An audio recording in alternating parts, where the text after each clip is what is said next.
pour cette présentation et merci à tout le monde d'être venu. Je suis ravi d'être ici. Je tiens à remercier d'abord le recteur Amadou Ali Mbaye de m'avoir invité à participer à cette conférence. Je remercie aussi tous les organisateurs, les organisatrices de cette rencontre fantastique. Je pense qu'on peut déjà dire qu'elle est une grande réussite et on vient tout juste d'entamer la deuxième journée. Donc un grand merci à tous les partenaires pour ce travail et pour ces échanges très fructueux. Partant du titre qu'on m'a proposé, les enjeux de l'enseignement supérieur en Afrique francophone, je voudrais proposer quelques pistes qui me semblent très fécondes. Je dois préciser que je suis historien, ce qui veut dire que mon regard se porte plus facilement sur le passé que sur le présent ou sur le moment, le présent ou le moment futur. Dans ma communication d'aujourd'hui, je vais donc me permettre de faire quelques allers-retours entre le passé et le présent. Se rappeler l'histoire, ça peut aider à mieux cerner les défis actuels et mieux cibler les politiques publiques. Je devrais préciser aussi que dans ma communication d'aujourd'hui, il sera plutôt question du Sénégal.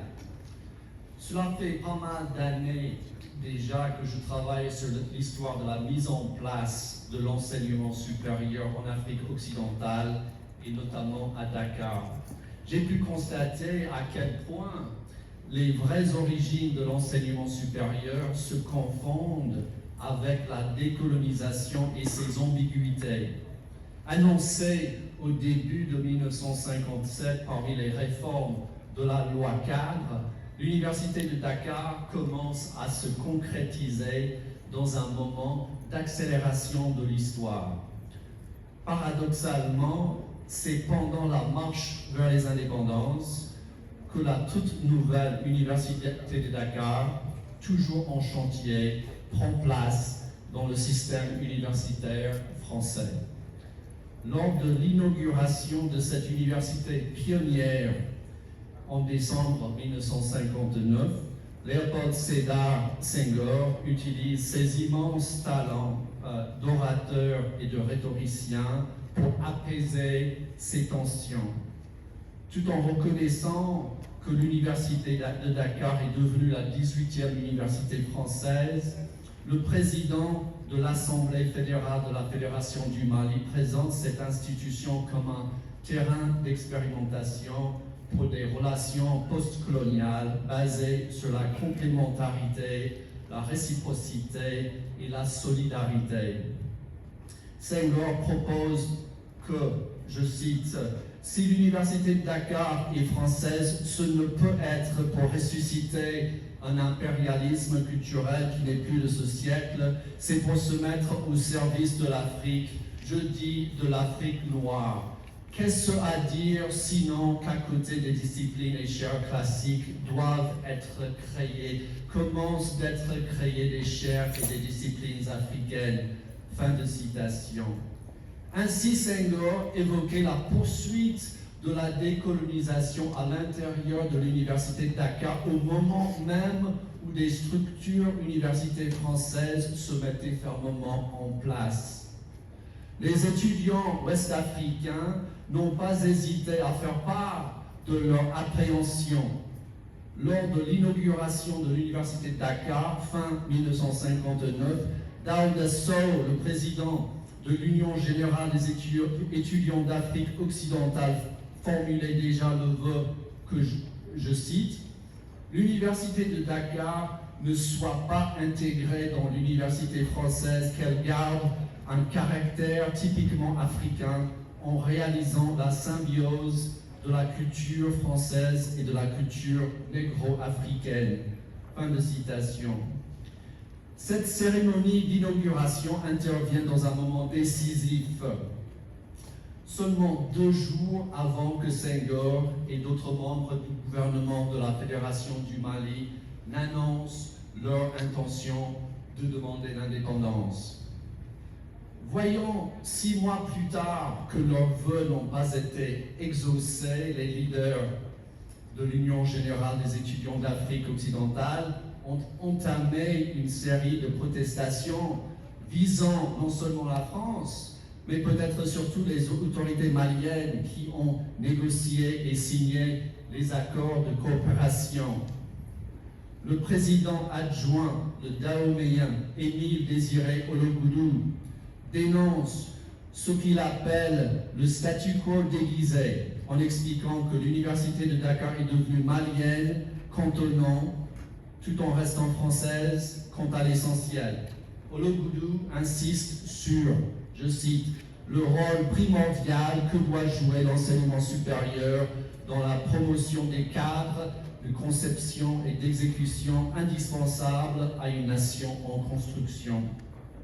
En même temps, il rappelle la nécessité, je cite, de donner à l'université un contenu authentiquement africain et national, répondant aux exigences de développement économique et culturel et social de notre pays. Fin de citation. Ce retour rapide vers ces années charnières nous rappelle non seulement la forte charge symbolique de l'Université de Dakar au moment des indépendances, mais aussi les tensions et contestations qui se faisaient déjà sentir. Cela fait des décennies maintenant que la décolonisation est à l'œuvre, non seulement à l'Université Cheikh Anta Diop, mais aussi au sein de toutes les universités en Afrique francophone. Cependant, tout en constatant la portée des adaptations et des réinventions, on doit aussi reconnaître que les structures universitaires françaises comportaient et comportent encore des logiques, normes et lourdeurs qui peuvent résister aux évolutions. Comment devrait-on imaginer en 2023 les prochaines étapes de ces longs processus de réappropriation et de réoutillage pour que les universités africaines s'inscrivent toujours plus dans leurs véritables contextes nationaux, régionaux, internationaux? Il me semble nécessaire d'insister d'abord sur les vocations nationales des universités en Afrique. Au moment des indépendances, les autorités françaises voulaient éviter une véritable nationalisation de la toute nouvelle université de Dakar par la Fédération du Mali ou ensuite par le Sénégal indépendant. Au regard de ces investissements conséquents et de ces ambitions postcoloniales sur le continent, la France cherchait à faire de cette université une plateforme ouverte sur toute l'Afrique de l'Ouest, sous-traitée en quelque sorte à l'ex-puissance coloniale par les premiers accords de coopération. Cette université maintient des relations ambiguës avec la nation sénégalaise et la poursuite de la décolonisation tout au long des années 60. On retrouve ces mêmes tensions au sein des autres universités qui ont été fondées un peu plus tard à Abidjan, Brazzaville, Yaoundé, Tananarive et ailleurs. Bien que les processus de nationalisation et d'africanisation se soient intensifiés dans le sillage de mai 68, la création de véritables universités nationales est restée une entreprise de longue haleine. La renégociation des statuts et vocations des universités intervient dans un contexte déjà marqué par la massification des effectifs d'étudiants et par des réductions programmées des aides françaises. Plus tard, les programmes d'ajustement structurel viennent à leur tour contrarier le développement des universités nationales sur le continent. Voulant dégraisser les États africains et réduire la voilure, les institutions nationales et bailleurs de fonds tiennent à déplacer la focale vers le secteur privé. Un tel contexte de remise en cause de l'action publique ne pouvait que compliquer la consolidation des universités nationales. Heureusement, depuis quelques années, on assiste à un retour du balancier. À la suite des erreurs des programmes d'ajustement structurel et devant les défis actuels, l'action concertée et continue des puissances publiques et institutions nationales paraît de plus en plus essentielle. Comment donc imaginer les champs d'action nationaux des universités africaines? J'imagine que nous sommes d'accord pour dire qu'il faudrait partir d'une conception étendue et épaisse de la nation, une conception plus décentralisée, ouverte à toutes sortes de participations et partenariats, engageant des acteurs à tous les échelons. Vu la centralité et le poids de l'université Cheikh Anta Diop au Sénégal, il est impressionnant de constater les progrès en cours. Le sol Sénégal dispose aujourd'hui de 8 universités publiques, si j'ai bien compté, et d'un nombre croissant d'universités privées. Si l'université Cheikh Anta Diop continue à aimanter une grande partie du secteur, les campus se multiplient dans d'autres régions, se rapprochant des populations vivant loin de la capitale. La décentralisation n'est pas seulement spatiale, mais aussi sectorielle, dans la mesure où certaines des nouvelles universités ciblent des domaines liés aux économies et possibilités de développement des régions. L'université Cheikh Anta Diop elle-même possède de plus en plus d'ancrage et de relais dans différentes parties du pays. Cette ouverture vers les régions et leurs besoins illustre une vérité essentielle. Les universités sont d'importants moteurs de développement. Cela veut dire en clair que l'une des missions des universités est d'affronter les défis de notre temps à travers des engagements ciblés et conduits avec la participation des populations locales.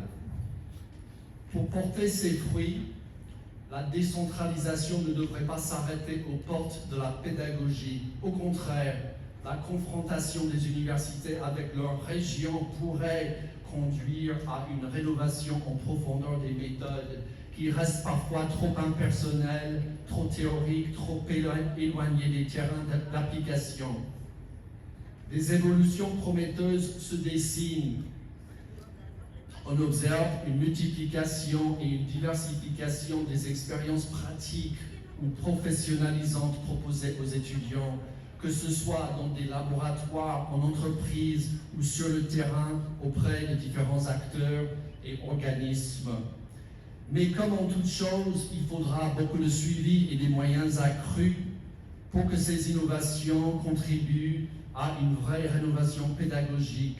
Et pourtant, une telle évolution semble nécessaire pour former des diplômés aux compétences de plus en plus éprouvées qui pourront s'insérer plus facilement dans le monde professionnel et contribuer plus directement au progrès du pays.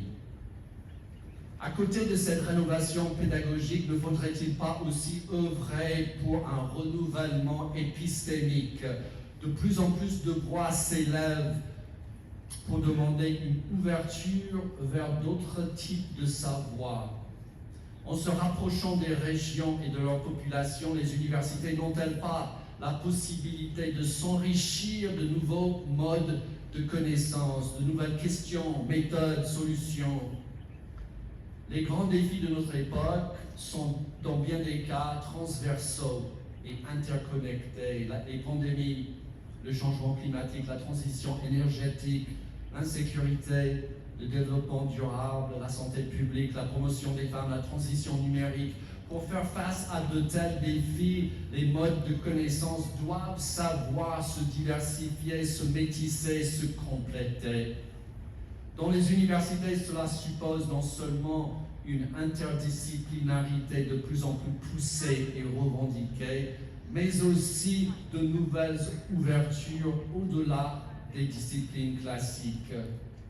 La réforme universitaire ne devrait pas venir seulement d'en haut et de l'intérieur des institutions, elle devrait aussi se faire par le bas, au contact avec la société civile et les acteurs et savoirs locaux. Comment pourrait-on ouvrir les structures, assouplir les hiérarchies et diversifier les modes de travail afin de faciliter ce type de réforme? Il est peut-être un peu trop tôt pour tirer beaucoup de conclusions sur la refonte récente de la carte universitaire au Sénégal. En tout cas, ma position externe ne me permet pas de le faire.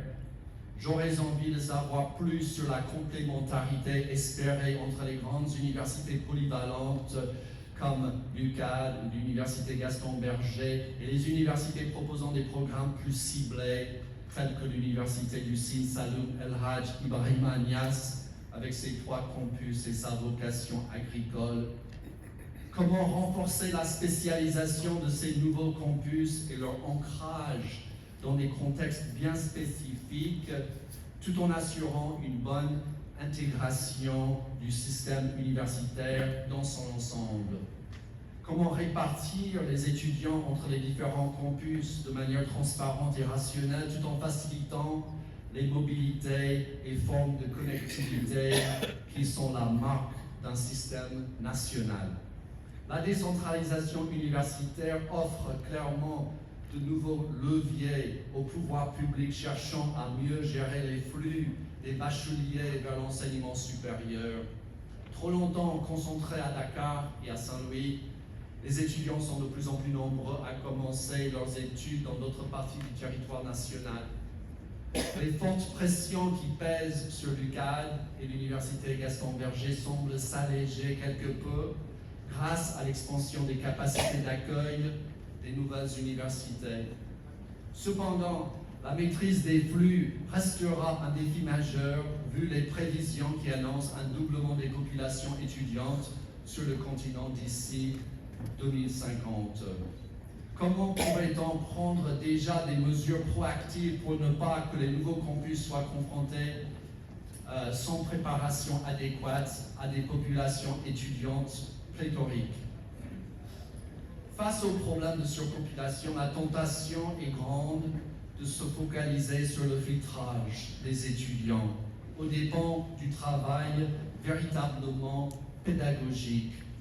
Comment faire en sorte que le travail de sélection, aussi nécessaire qu'elle soit, ne détourne pas les universités de leur mission plus essentielle d'encadrement, d'accompagnement, de formation, de transmission et de renouvellement des savoirs, de recherche et de préparation à la vie active.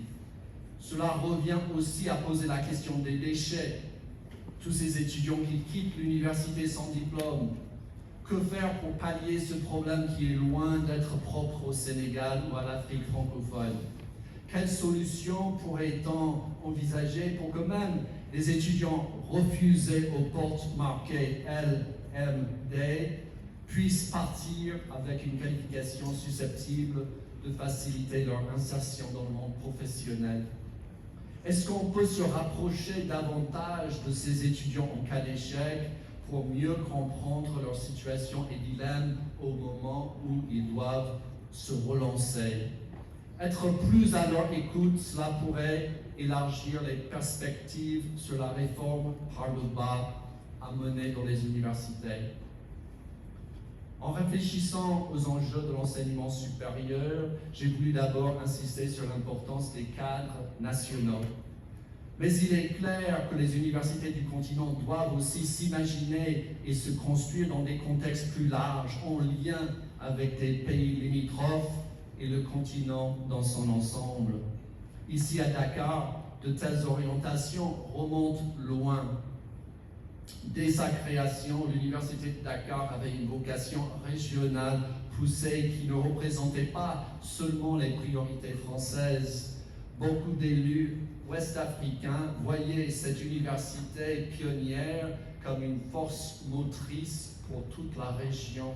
Les vues de Senghor sont connues, un fervent opposant à la balkanisation de l'Afrique qui voulait faire de l'Université de Dakar une force fédératrice.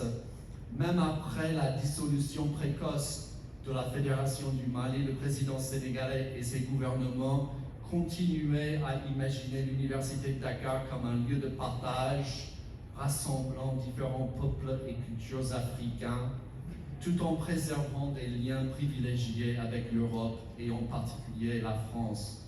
Au moment de la décolonisation, beaucoup d'étudiants ouest-africains voyaient eux aussi l'Université de Dakar comme une source de solidarité nécessaire. C'était le point de vue de la Fédération des étudiants d'Afrique noire en France, tout comme l'Union générale des étudiants d'Afrique occidentale basée à Dakar.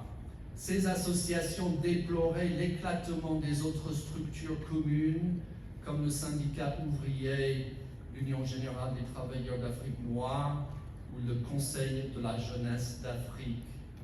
Au début de 1960, à quelques mois des indépendances, les leaders de l'Union générale des étudiants d'Afrique occidentale ont déclaré, je cite, dans la conjoncture politique actuelle, nous donnerons le meilleur de nous-mêmes pour que l'université soit cet ultime bastion d'où rayonne l'unité africaine. » Fin de citation. À la même occasion, ces étudiants condamnaient de plus en plus directement les actions de certains États africains qui cherchaient à cliver et à embrigader les associations étudiantes aux dépens des projets de rassemblement et au détriment des franchises universitaires. Malgré les divisions qui ont marqué les indépendances, l'Université de Dakar a su conserver et réinventer une vocation ouest-africaine, voire africaine. Doit-on rappeler qu'au moment de mai 68, les étudiants sénégalais ne représentaient toujours que 38% des effectifs de cette université qui comprenait pas moins de 46 nationalités différentes, tandis que la mobilisation étudiante autour de mai 68 et les confrontations avec l'État senghorien ont conduit à une certaine nationalisation ou sénégalisation de l'université. Ce même contexte a aussi engendré de nouvelles structures transnationales. Alors que chaque nation cherchait à se doter de sa propre université, le Conseil africain et malgache pour l'enseignement supérieur, fondé à cette époque, a jeté les bases pour les relations interuniversitaires plus soutenues au sein de l'Afrique francophone. Si le CAMES a fini par s'inscrire dans la durée, ce n'est pas simplement parce qu'il permet à ses États membres de développer des normes universitaires et des formes de légitimation qui ne passent pas par Paris, c'est aussi parce que cet organisme défend activement une vision transfrontalière de l'enseignement supérieur, une vision profondément enracinée dans l'histoire. Comment faire aujourd'hui pour que le CAMES puisse contribuer encore plus efficacement à ces relations transnationales, tournées non pas vers une reproduction des systèmes en place, mais vers une culture de réforme et d'innovation? Au-delà du CAMES, comment concevoir et promouvoir des mobilités croisées permettant à des étudiants de faire des séjours d'études et stages professionnels dans des pays voisins ou à l'autre bout du continent? Ces échanges restent minoritaires aujourd'hui, représentant seulement 20% de la mobilité étudiante en Afrique subsaharienne. Bien que ce chiffre reste modeste, le Sénégal s'est taillé une place stratégique, accueillant en 2020 plus de 13 000 étudiants venus d'autres pays subsahariens. Ce score fait du Sénégal la deuxième destination au sud du Sahara, après l'Afrique du Sud. Si l'un des objectifs du plan Sénégal émergent est de renforcer le rôle de ce pays comme hub économique ouest-africain, ne serait-il pas stratégique de mettre l'enseignement encore plus clairement au cœur de ces projets? Si c'est logique de continuer à renforcer les collaborations et échanges avec les autres pays francophones, ne serait-il pas tout aussi stratégique de jeter des ponts plus solides entre les pays francophones, anglophones et lusophones pour que les différentes langues de l'enseignement ne constituent plus de barrières inévitables, mais de plus en plus des facteurs de rapprochement? Si la connectivité et la concertation avec le reste du continent représentent des enjeux importants pour l'enseignement supérieur, comment promouvoir également des liens plus forts et productifs avec la diaspora africaine, cet immense réservoir de talents. Comment mieux encourager et encadrer des retours qui soient ponctuels ou de plus longue durée pour que l'enseignement supérieur en Afrique puisse s'enrichir davantage de toutes ces expériences et compétences acquises au fil des migrations et à la rencontre avec d'autres continents et cultures. Ce type d'enrichissement est évidemment réciproque puisque les retours sur le continent permettent aux membres de la diaspora de se ressourcer et de se perfectionner auprès des milieux académiques africains. Pour l'heure, ces retours restent souvent trop rapides, aléatoires, informels. Le fait d'avoir fait une partie de son parcours académique en dehors du continent entrave trop souvent la possibilité d'un retour plus durable. Et pourtant, l'émergence de cette nouvelle Afrique en devenir, cette Afrique-monde, théorisée par Felwine Sarr et Achille Mbembe, suppose une ouverture grandissante des universités et des instituts de recherche africains vers les différentes diasporas et vers le large. J'en viens enfin aux relations qui relient l'enseignement supérieur en Afrique aux pays du Nord et notamment à l'Europe, aux États-Unis et au Canada.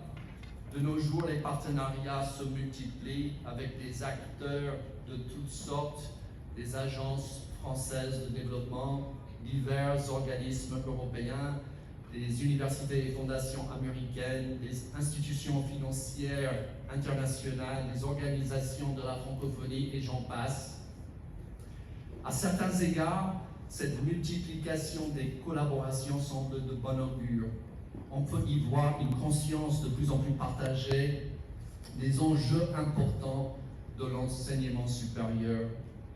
Si elle est bien mise à profit, cette connectivité peut clairement donner plus d'impact et d'éclat aux recherches et publications produites en Afrique qui méritent de trouver des publics de plus en plus larges. Quel que soit le pays ou le continent en question, l'excellence de l'enseignement supérieur suppose aujourd'hui des échanges soutenus avec la communauté internationale. Quel que soit le pays ou continent en question, le financement de ce secteur coûteux nécessite des participations internationales.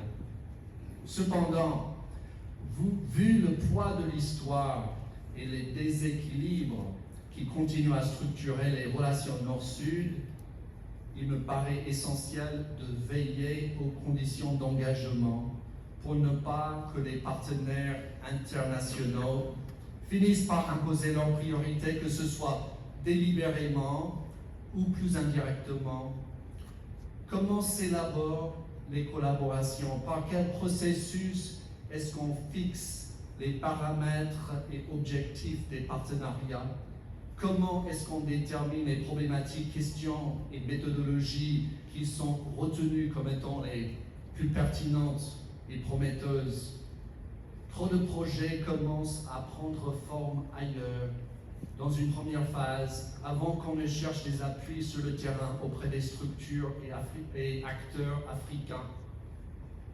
Au lieu de renforcer les structures et capacités endogènes, une telle approche risque de prolonger des déséquilibres structurels ainsi qu'une certaine géopolitique du savoir, selon laquelle les paradigmes et programmes de recherche s'élaborent dans le Nord avant d'être déployés dans les pays du Sud. Ne faudrait-il pas plutôt privilégier une approche inverse pour que de plus en plus de projets et partenariats puissent se définir d'abord dans des contextes et structures africains en fonction des problématiques retenues par des acteurs du continent? Cela m'amène à un autre enjeu important, à savoir le besoin de réinstitutionnaliser l'enseignement supérieur et la recherche africain, qui ont été souvent malmenés par les programmes d'ajustement structurel. Cependant, la multiplication des acteurs internationaux dans ce secteur et l'expansion rapide de l'enseignement privé, supérieur privé, peuvent compliquer ce nécessaire renforcement des structures et priorités nationales. Ce défi nous ramène au point de départ de ma communication, le besoin de renforcer les capacités et la légitimité des pouvoirs publics nationaux pour que ces derniers puissent établir et faire respecter les lignes directrices tout en assurant une coordination nécessaire. Alors que d'autres acteurs sont souvent, par la force des choses, focalisés sur des périodes plus courtes et des objectifs plus limités, les pouvoirs publics ont la possibilité et le devoir de veiller aux réalisations dans leur ensemble et dans la durée. À travers ce travail continu et cette vigilance, ils peuvent faire en sorte que l'ouverture au monde s'accompagne d'une densification des structures, capacités et priorités africaines. Je vous remercie de votre attention.